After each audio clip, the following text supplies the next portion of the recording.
गुरुआमा एकछिन समय दिनुहुन्छ हामीसित? अफकोर्स म समय दिन्छु तपाईँलाई। हाम्रो गुरुआमा हुनुहुन्छ।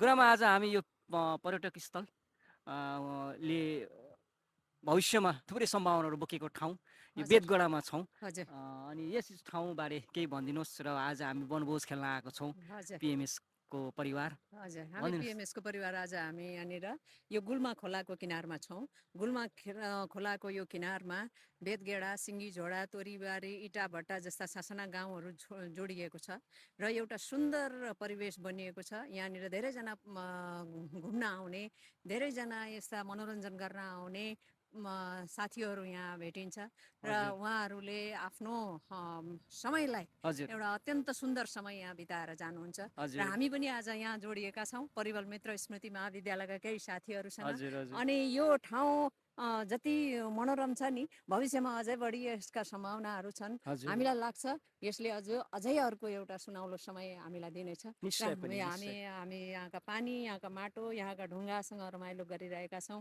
र अत्यन्त खुसी भइरहेका छौँ र भविष्यमा पनि हामी फेरि फेरि योसँग जोडिनेछौँ भन्ने म आशा गर्छु। थ्याङ्क यू सो मच गुरुआमा हामीलाई समय दिनुभयो। बाई बाई थ्याङ्क यू सबलाई bye Rajiv. Bye. Bye bye. Thank you Rajiv.